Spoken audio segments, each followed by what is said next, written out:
First of all, I wish to thank you all for finding time to listen to me on a subject which is of crucial importance for the future of India. I'm going to discuss the topic in three parts. First, I'll define what is corruption, because there's so much, the term is used quite loosely and without thinking. So I'll define corruption, which should be of our primary concern. Second, I will talk about why corruption is bad, its multi-dimensional effect on the Indian society and Indian economy. And finally, what can be the cure, both short run and long term. Corruption is a term used quite loosely. Recently, the Congress General Secretary, Digvijay Singh, he accused Ramdev of being corrupt because he was accepting money in cash.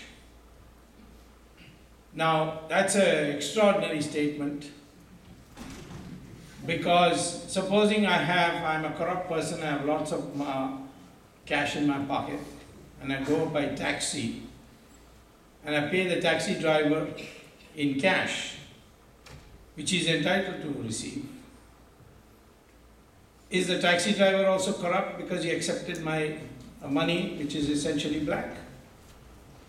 So therefore, in order to have a definition which is of significance for the nation, I define corruption as a misuse of public office for private gain. When you are in a public office and then you misuse it so that either you or somebody else or your family or all of you together benefit by that misuse. Essentially what happens is that the choice is not made on merit. It is the misuse leads to sub-optimization of the choices. I put out a tender for a road to be built, and somebody comes and says that please put in conditions in the tender by which I will get it, and I'll pay you so much. It's possible that the person in charge, it could be a secretary of a ministry, could be a collector in a district, or a minister himself, if it's a very big project like a national highway, he could say, no, this is not enough, give me more. And in order to build a track record, the man pays the amount demanded and gets the tender, but he knows that if he implements the tender according to the conditions put in the tender, he will not make a profit. So what he does is he makes substandard use of substandard material, so that when the road is built, one monsoon will bring in all the potholes in it. Of course, that's convenient. Then every year you can have a new tender and have a new project for it. So this is one way. The 2G spectrum is exactly that. What happened is that spectrum was to be allocated, 2G spectrum. 2G means second generation. Of course, there are a lot of people who don't know what this 2G is. And once I jokingly asked Manmohan Singh in a function in Parliament House, do you know what 2G is? And he jokingly says that many people think that I think it is Sonia ji and Rahul ji.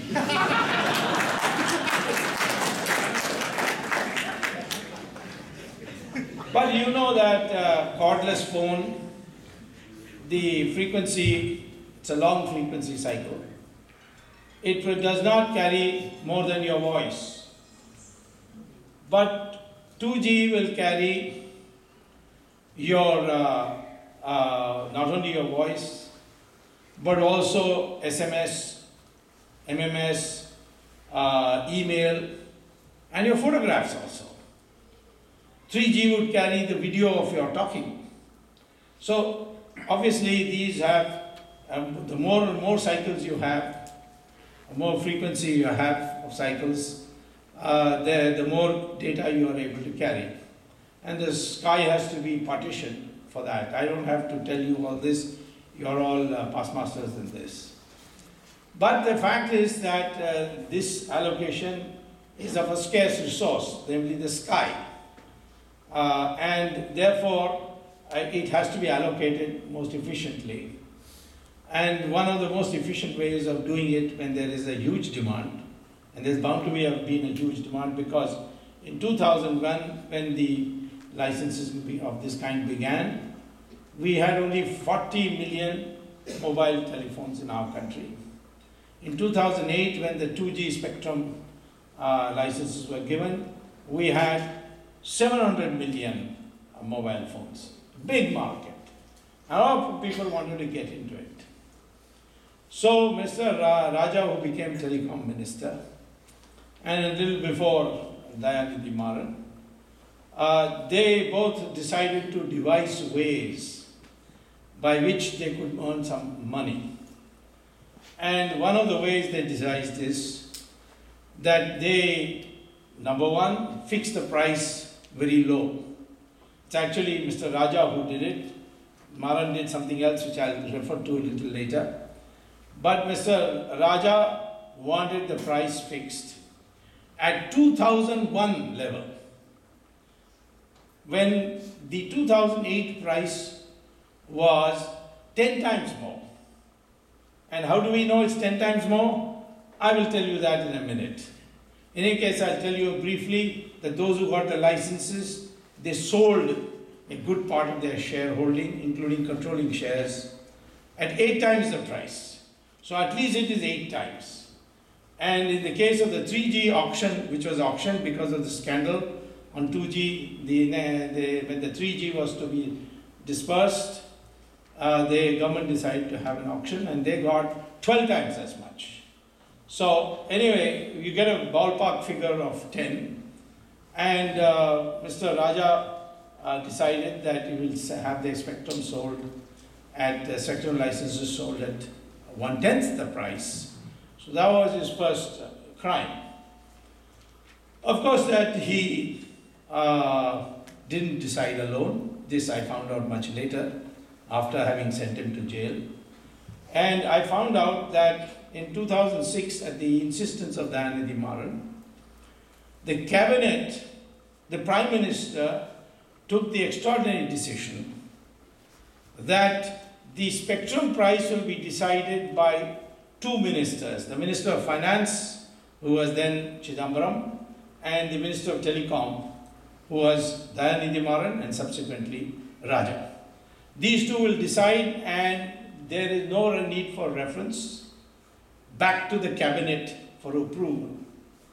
During the BJP government or the NDA government, it was decided that these 2 ministers will decide, but there was to be a reference made back to the cabinet for approval. So this was further diluted by Mr. Manmohan Singh to allow these 2 ministers to decide. So I have subsequently discovered documents to find out that in fact the price of 2001 was decided jointly by Chidambaram and Mr. Raja.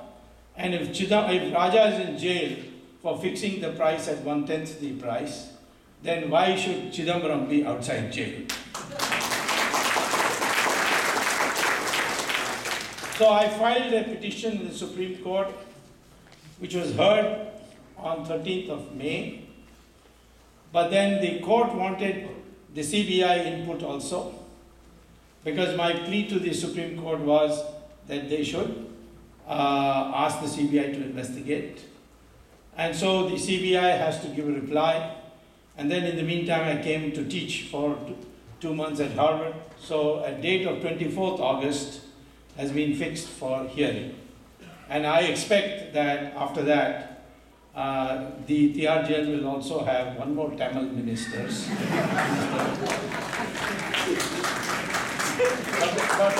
But the good news is that now TR jail has started serving idli and masala dosa. But I also told the superintendent of TR jail that also now prepare pizzas and ravioli and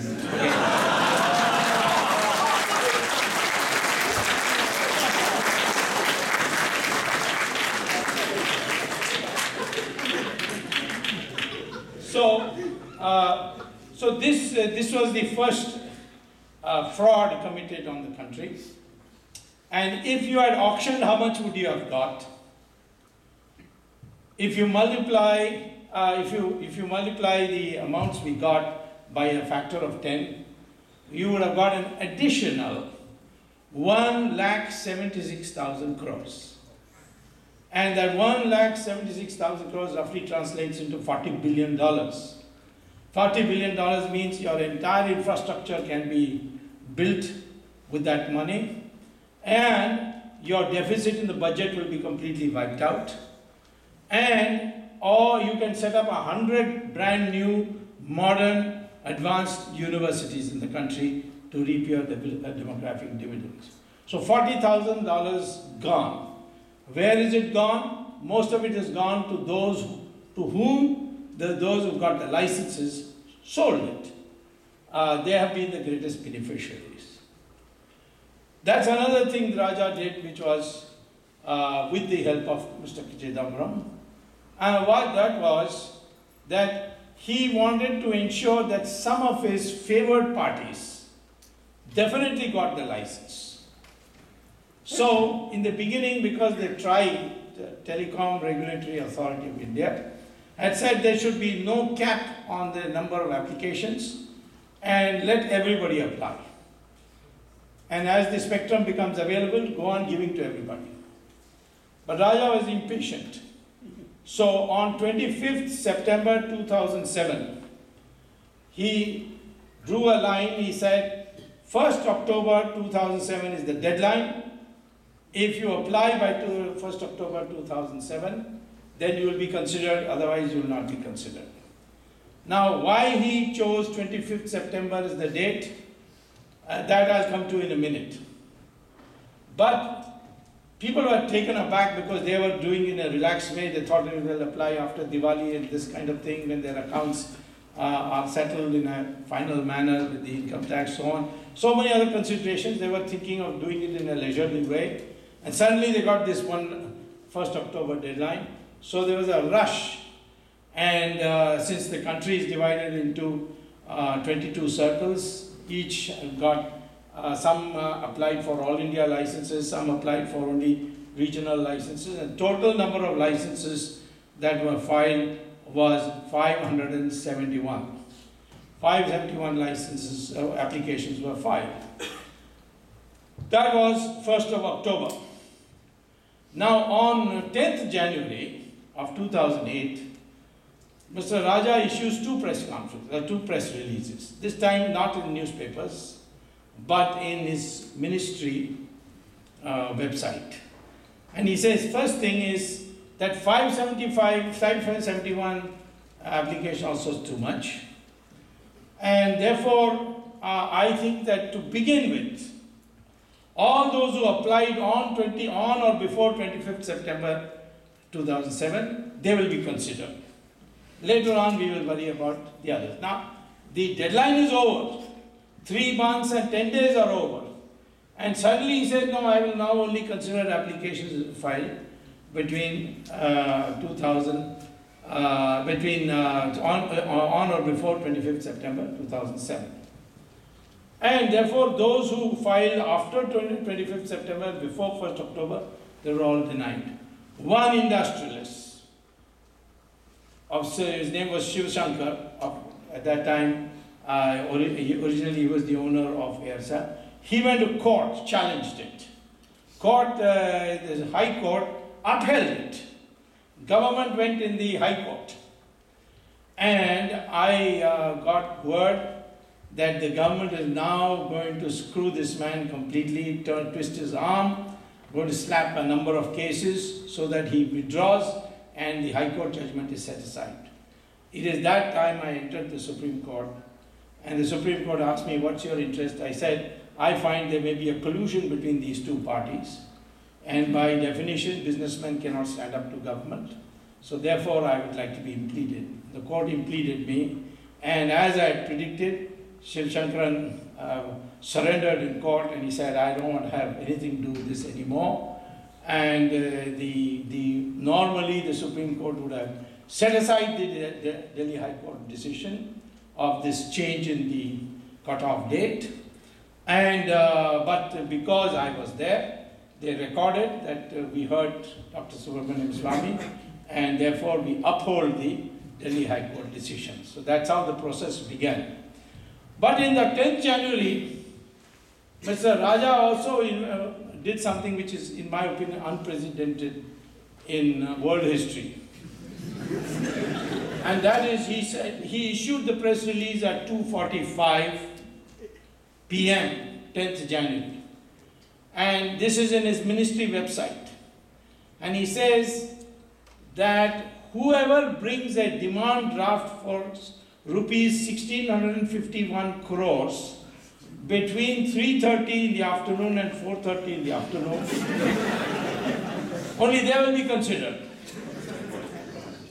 Now I know in India even to get 1 lakh demand draft in 45 minutes is impossible. And 1,651 crores. Yet 9 companies had them in their pocket. Of them were 2 companies. One was Swan Telecom, it was called Swan Capital at that time, and Unitech. Both were real estate companies. They had no experience whatsoever in telecom.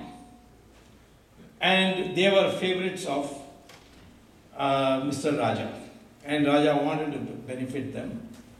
And therefore, they were already seated in the minister's room with the demand draft. So when the press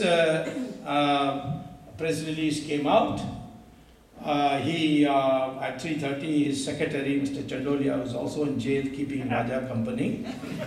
He took them and gave them the license. 7 others got it, including Tata's, Videocon, Ruya's, so many.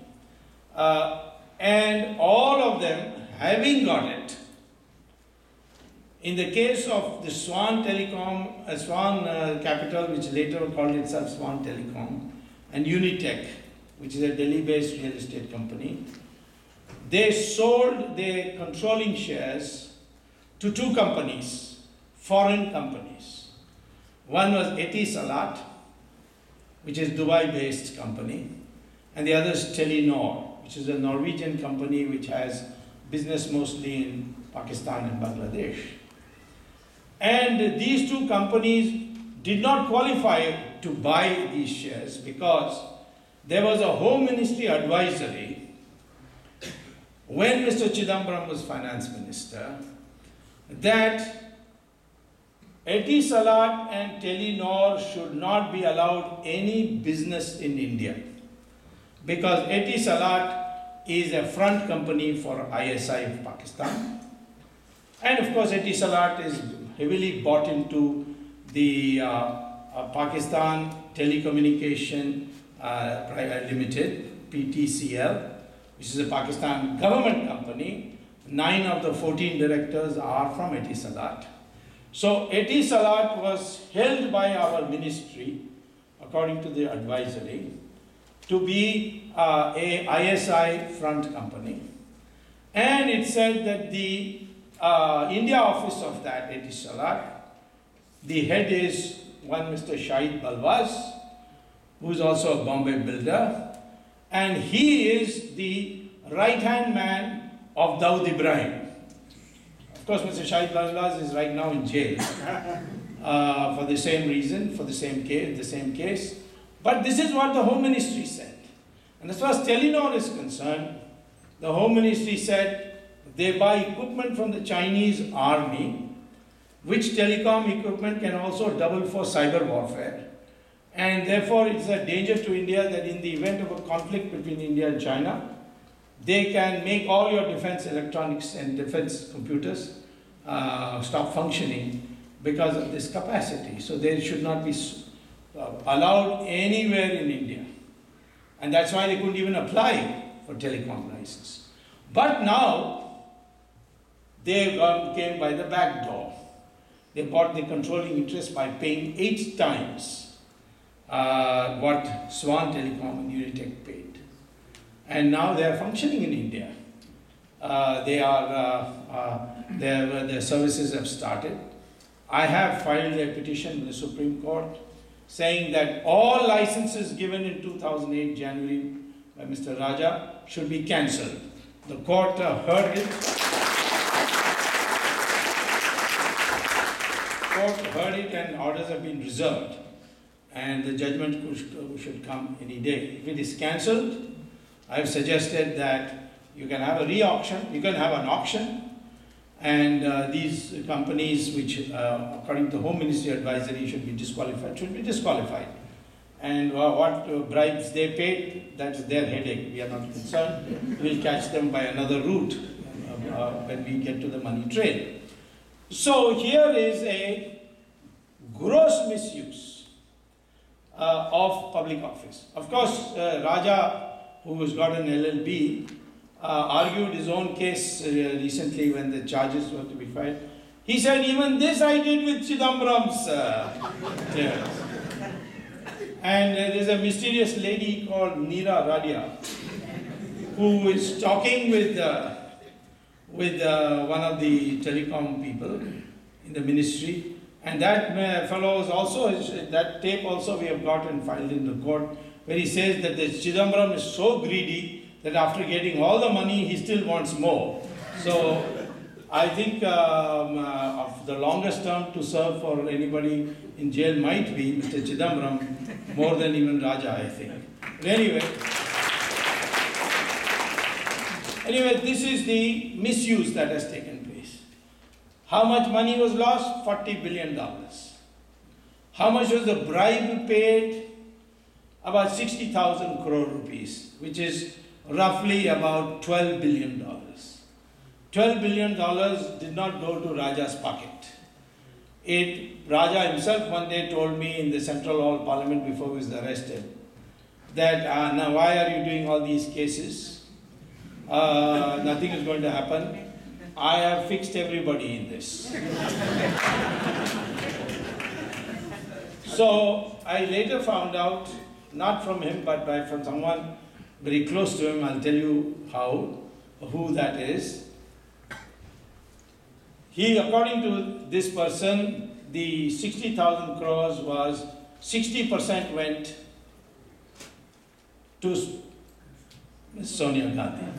That's why I was talking about pizzas. 60% means 36,000 crores. It is being deposited in Macau. I have good relations with China. One day I intend to twist their arm on this. But Macau is the safest place today. Switzerland is no more safe because the Americans have beaten them black and blue. And they have passed such laws that it's very easy now to get the money out. But I'll tell you a little bit about that a little later. Mr. Raja got only 3,000 crores. Only. Considering he used to come by bicycle 15 years ago to party office of the DMK, 3,000 crores is a lot. And I remember the clothes he used to wear and the clothes he's now wearing. Big difference there was.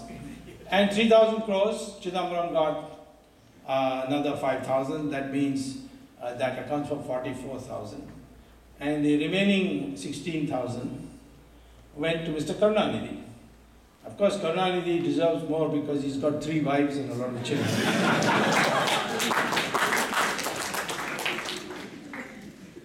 Now, this was the way it was done. Naturally, it's all these so powerful people getting the money. No one did anything. So I wrote a letter to the Prime Minister that please give me permission to prosecute Raja. Now, under the Prevention of Corruption Act, if there is a misuse of public office, you can file a criminal complaint in a court. It's not necessary that only the government can file. Private citizens can also file. But whether the government, like the CBI files or the private citizen files, they have to get permission of an appropriate authority. An appropriate authority is defined as a person who is in a position to dismiss that employee or take his resignation. So in the case of ministers, it is the Prime Minister in the center and Chief Minister in the state. In the case of the Chief Minister and the Prime Minister, the sanctioning authority, the person who gives you sanction to go ahead, is the governor in the state and president in the center. So I asked the Prime Minister for a sanction. With the documents, I sent it to him. Because this sanctioning thing has been brought in mainly because you don't want scurrilous and frivolous applications being filed in court and harassing ministers. So therefore a filter is necessary. So we give it a sanctioning authority and he'll see whether there is some kind of prima facie case. If there is, he would give you the permission. So I wrote to the Prime Minister, no reply. Then I wrote him a second letter sending him more documents, no reply. Third letter, fourth letter, fifth letter. Then I decided to go to Supreme Court. I'm happy to say that the framers of our Constitution have incorporated one clause, one article, whereby if the government does not perform its statutory duty, the court can step in and perform that statutory duty for the government.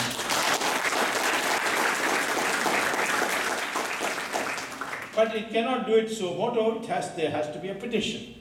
So I filed that petition. And the court, and I gave all these 5 letters I'd written to the PM. And the court was very upset. And they did what was unprecedented, according to me, in the history of the world. They sent a direction to the Prime Minister to file an affidavit why he did not reply to my letters.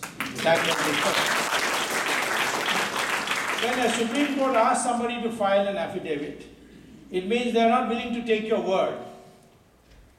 They want you to file an affidavit so that if you tell a lie, you can be prosecuted for perjury. So to ask the Prime Minister you file an affidavit is an extraordinary step. There was a great deal of demand. Immediately the Prime Minister should step down. But I did the extraordinary thing of telling the court that I am not in favor of the Prime Minister stepping down. There's a lot of criticism. Why I softened up. Have I got a cut to, in India, even Sita Devi was not spared by the Dhobi in Ramayana. Doubts come very fast to the minds of our people. But the fact is that if Prime Minister had gone, this Manmohan Singh had gone, I know that he is a boneless creature, spineless creature. I've known this since we were professors together. In fact, he was my economic advisor when I was a minister. He had gone away abroad and settled down in Geneva. I telephoned him and brought him to India. And he became my, Chandrasekhar was Prime Minister. We made him Prime Minister. I made him an economic advisor. And subsequently, Narasimha Rao took him and made him Finance Minister. But from the beginning, I've known him for now maybe 40, 45 years. We know that Mr. Manmohan Singh is a good man, but he has no spine. Now the problem is that if he is removed, I will lose a good man without a spine and replace him with a corrupt man with a spine. And therefore, what is the gain? I knew that Mr. Manmohan Singh can't give his sanction because there is a higher sanctioning authority called Sonia Gandhi, whose sanction he has to take first. So, therefore, he did file an affidavit in which every letter I got, he wrote, very important letter, very serious matter, please advise. The officers write, no need to take any notice of it. Now, that's the matter, that ends the matter. He didn't do anything. So, you can compare him to Bhishmacharya, who watched Draupadi being stripped. And at that time, he kept saying, I'm helpless, I'm duty bound because they won the dice game, etc. It is Lord Krishna who said to Arjuna during the battle that now is the time for you to finish him off. So he said, he's my teacher, what wrong did he do? After all, we lost the dice game. He said, even if it is legally correct, I'm now paraphrasing it in my modern language, even if it's legally correct, but where a moral wrong takes place for the implementation of a legally correct decision, you must prefer the moral right and not the legally correct approach. And therefore, finishing up. So I'm in favor of finishing up the whole UPA, like the Kauravas. And that will happen very soon, I can tell you, because of certain other developments. But now coming back to this, this was how I got the sanction. I went to court, filed it, Raja went to jail, then Kanimori, then Dayadi Maran is probably packing his bags now. What did he do? He forced this Shiv Shankaran to part with Aircel and sell it to a Malaysian Tamil from Sri Lanka called Anant Krishnan to enable him to come into India. And everybody knows that Anant Krishnan is a money launderer for the LTTE. So on one hand you have Dawood, ISI, China, LTTE. Is this country for us or for all these people? I don't know. So he's now caught on that. It's only a matter of time. And then 24th August, when my case comes, Chidambaram. And then I found to my utter surprise that Unitech, which sold its license to Telenor, actually 20% of its shares is owned by Sonia Gandhi's son-in-law, Vadra. Yes. So Mr. Vadra